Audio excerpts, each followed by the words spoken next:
Hi everyone, I'm April, and you're watching the Tangled Cat Speaks. I don't know why I was going to say the Tangled Cat 6. I don't know. Makes no sense. Let's move on. Anyway, so this is going to be a book episode, a book related episode, and I have quite a few from the last couple of weeks. So let's go ahead and get started. Just as kind of an introduction, if you're new to this channel, I noticed that I do have a few more subscribers. Thank you and welcome. Mostly I do knitting or craft related podcasts, knitting, crochet, and I'm trying to do more cross stitch. But every now and then I like to talk about books, so I've decided to keep those two things separate, and every couple of weeks I'm going to update you on what I've been reading. So that's where we are now. So it's been about 2 weeks since I last did an episode about books, and I got quite a few done. So first thing I'm going to talk about is Attack on Titan. I'm not really going to talk a whole lot about this manga, just let you know where I am in the process of getting through all 34 volumes. I did, in the last 2 weeks, I did volumes 5, 6, 7, and 8. And boy, is it taking such a crazy turn, and I'm having so much fun with it. If you're unaware, Attack on Titan is a manga that is horror. And yeah, it's geared for young adult, but it creeps me out to no end. But I can't not read it. I'm having so much fun. So I did those 4 volumes, and I'm hoping to get 2 more done by the end of the month to keep on track with finishing that whole series in a timely manner. So let's see. Attack on Titan is written by, I'm not sure how to say it. It's Hajime Isayama. And again, I did 4 volumes, and I will put the pictures of the volumes up in here. I should kind of move over a little bit so that I could put that. Oh, look, you could see my dragons. There's a blue one and a gold one and a rabbit named Henry. So anyway, and those manga are not counting at all toward my 100 book challenge because I don't own them. I've been borrowing these from the library. And again, if you're new, my 100 book challenge is something that I got from another booktuber, Michael K. Vaughn. And what the challenge is for him is he's doing 500 books, reading 500 books that he already owns before he's allowed to buy anything new. Now, I'm only doing 100. And I have also made the caveat that I'm including physical books, ebooks, and audiobooks, where other people doing this challenge are only including physical. But to each his own, and that's what I'm doing because I would really like to buy some books this year.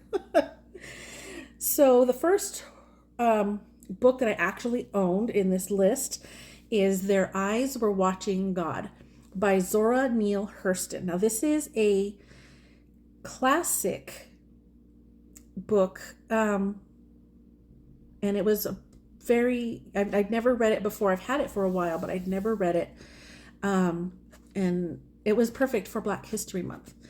Now, I had a lot of struggle with this book. Beautiful book, sad,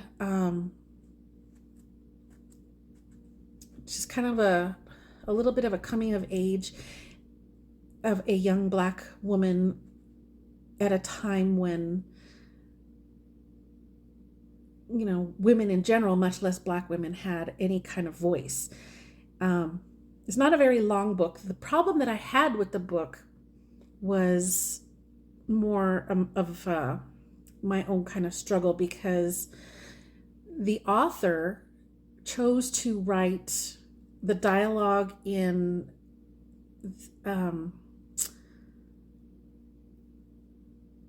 I guess in the dialect or the accent, the Southern accent that they spoke in that small community. It took me a long time to get used to having this accent written out phonetically. I know I had the same problem when I read a while back, way a while back, when I read the Outlander series by Diana Gabaldon. She did this Scottish accent, and it's hard to read if you're not familiar with seeing how that looks on paper, the accents look on paper. Um, so it was very slow going. It was a little bit of a struggle. Even though it was a short book, it took me longer than other books of the same size would have taken. I still enjoyed the story, and I found myself actually reading it out loud to myself, and as kind of a guide as to what the accent would sound like. I used the memories of the movie The Color Purple and how they spoke in that movie. That's kind of how I imagined it would sound out loud, the dialogue going on in Their Eyes Were Watching God. And that helped a little bit. So I'm thinking at some point in the future, not anytime soon, but some point in the future, I'd like to listen to this book on audio to see if I enjoy it more. Because I liked the story. It was just difficult for me to get through it. It wasn't enjoyable to read, even though the story was good. And I don't know if that makes any kind of sense. But that was my take on it. But it was a very thought-provoking book, and I really do recommend it. Let's see. So the next book is A World of Curiosities by Louise Penny. Now this book I got in the mail for a book club through my retirement plan, the company that handles my retirement plan. They do a lot of projects and events and, just stuff to, get people together. And they do a quarterly book club, and I had never signed up for it before, and I was like, well, I'm gonna go ahead and do it. I didn't know what the book was. They did say the title and the author, but I didn't look it up. I didn't look to find out anything about it. So when the book came, this is what I got. Louise Penny, A World of Curiosities. And I had heard of her before, but I had never read anything, and I didn't know what genre. I didn't know anything about it. So I did the first 9 chapters for the first meeting, because they had a list of chapter breakdown for each meeting where you need to be by the time that meeting happens. And that way you don't go into spoilers. You stop here, and you can continue reading, but you got to know that they're only discussing up to that point at that particular meeting. So when the first meeting happened, they started talking about how it's a series, and this is the most current book in that series. And I was like, oh man. And kind of not really in so much of a disappointed way, but in now I got to go back and read all of them, because even just those first 9 chapters, I was blown away. Loved it, was having such a good time with it. And so I am done with the book now. I still have one more meeting. But that's not till Friday, and I'm already done with it. And I couldn't put it down. The last little bit of this was just so compelling. And come to find out that some of the elements in this book are based on actual history, things that actually happened. And then she's incorporated them into her current murder mystery with Inspector Gamache. I guess he's the main detective in all of her stories. That was really, really exciting. It was a really compelling book, and I had such a good time with it. And me with my murder mysteries. So now I got another author to explore for murder mysteries. Yay! So there's that one. And so those 2 books I owned. This third book is another one that I owned, and this one is audio. It is a nonfiction, which I'm trying really hard to incorporate different genres into my reading TBR, just to kind of keep myself on my toes, I guess, because I'm usually fantasy or murder mystery. So now I'm trying to, last year I did Count of Monte Cristo, I did War and Peace, and I did Lonesome Dove. So I'm trying to get out of my comfort zone and explore more things, because who knows, I might like something, I might hate something, but I will never know if I don't read them. So this other one is a nonfiction, and it is called In Harm's Way by Doug Stanton. And what it is biography of the captain of the USS Indianapolis, which was a ship that got torpedoed during World War II by Japanese. I believe it was a Japanese submarine. And the reason why I wanted to read this book was because I love the movie Jaws. And there's a scene there where one of the characters, oh my God, I love this movie and I've seen it a million times and I can't think of his name right now. He's the one with the boat. But he's talking about how he was on the USS Indianapolis and he ended up in the ocean after it was torpedoed and sunk, and him and some other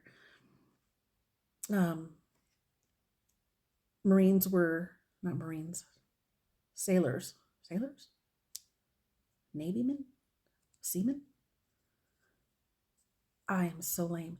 Anyway, they all ended up in the ocean, and even though they survived the sinking, they had to contend with no water and sharks, and it was just horrifying. And just a little bit of the scene that he did. I know the actor's name is Robert Shaw, but I can't think of the name of the character. But he did such a good job of expressing how terrifying that was in just that short little scene. And I later learned that that was an actual incident. So I had always wanted to learn more about that. And, it was one of those things that I kind of put in the back of my mind, forgot about until just recently. I was scrolling. This was right around October, November. I was scrolling through Audible, what to use one of my credits on, and I saw that and I was like, oh yeah. So I got that. That's what that's about. And there's a whole lot. It had me in tears within the first hour of listening. I was crying so much, and it was just so scary. And to just even think, especially to think that it was something that actually happened. So I highly recommend that you read In Harm's Way by Doug Stanton. But yeah, so that is another one on my owned to be used in my 100 book challenge, and as well as the next two books. These ones are much, much shorter, and they are classic science fiction. These are two H.G. Wells books.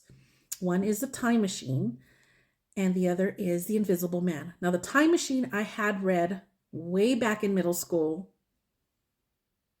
dinosaur years ago.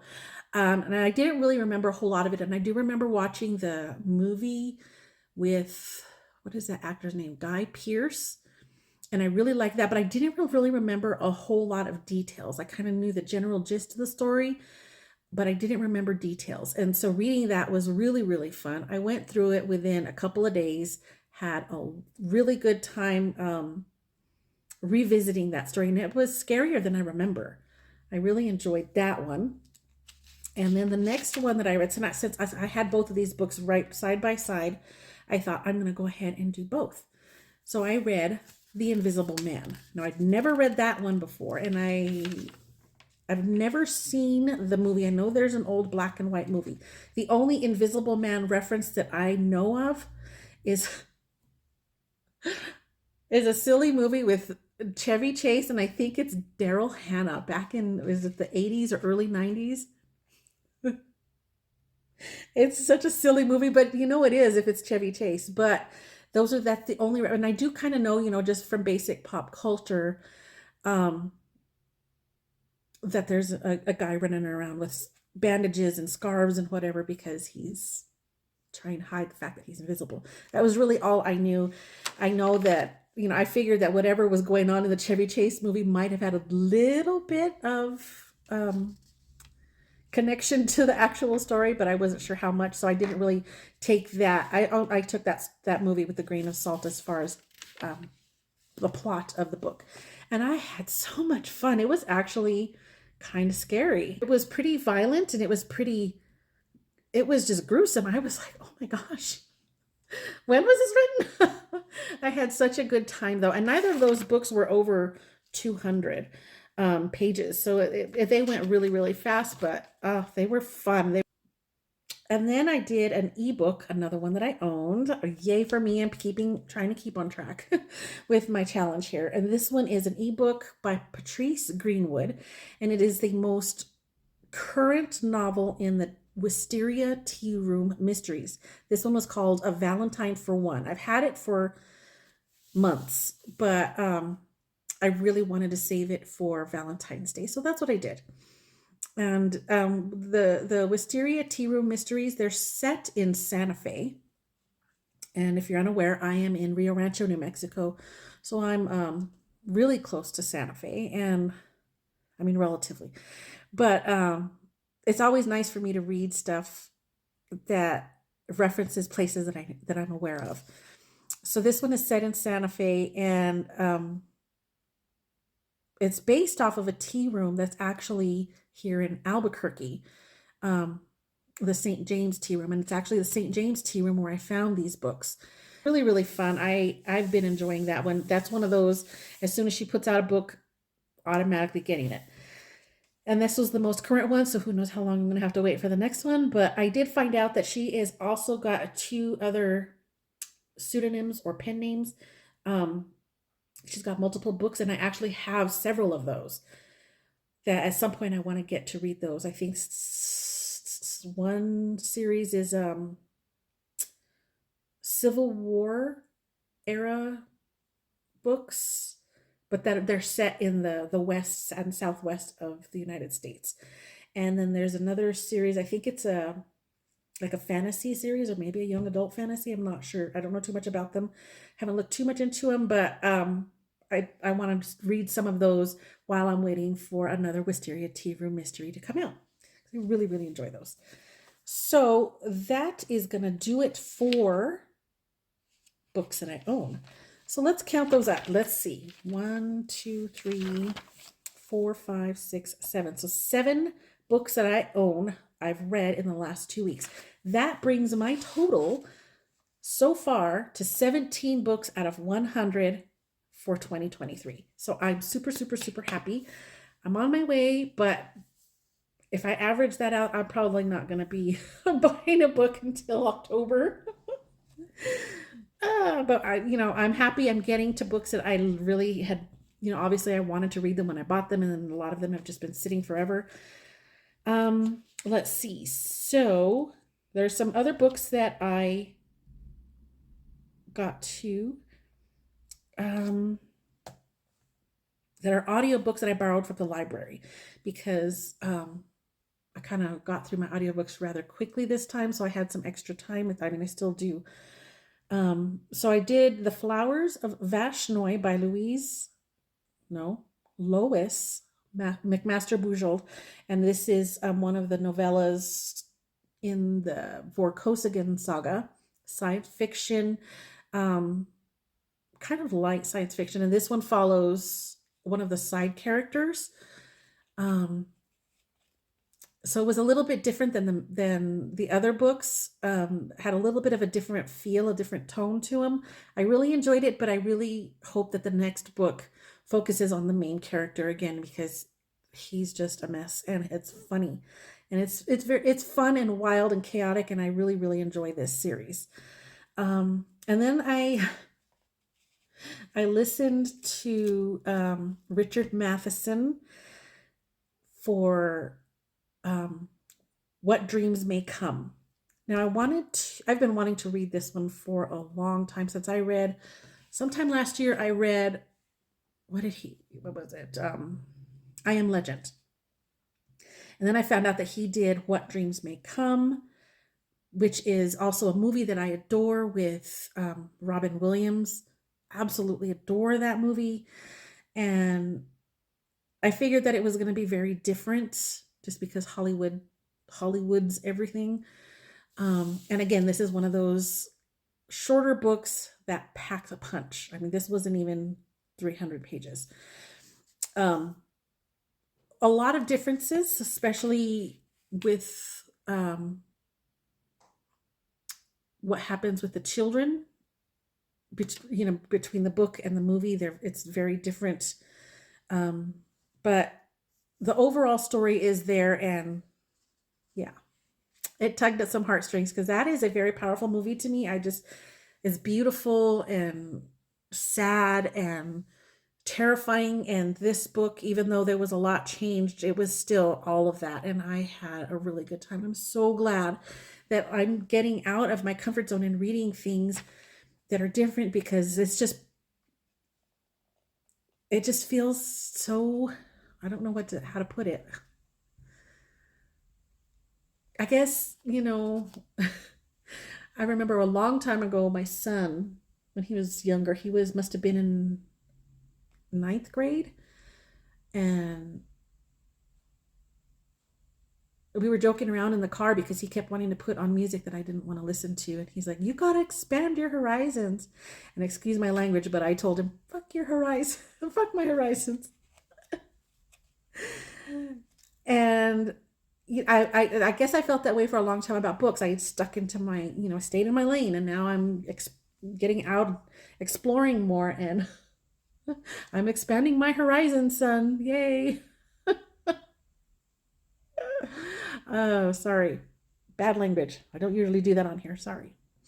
But I really loved What Dreams May Come. I had a very good time. And another, no, that's it. That's all I finished, because I told you all about the Attack on Titans. So yeah, I got quite a bit done. And as a running total for the whole entire year, that is 36 books for the entire year, with a little less than half of them being books that I actually owned. So I think I'm doing all right. But as far as the books that I just did that I owned, out of those, the three physical books that I own, I am donating. I am going to give this one away as well, even though it's a beautiful book. I'm not going to keep it because I have so much space, just cluttered, just filled with books. I don't need to put another book on the shelf, even though I really like this series, this one, and then the other, The Time Machine and The Invisible Man. I'm going to give those away, probably to a little free library or something like that. So slowly but surely, I'm going to clear these shelves out. That's my reading for these past couple of weeks. And again, thank you so much for spending a little bit of time with me, and I hope to see you next time. Bye.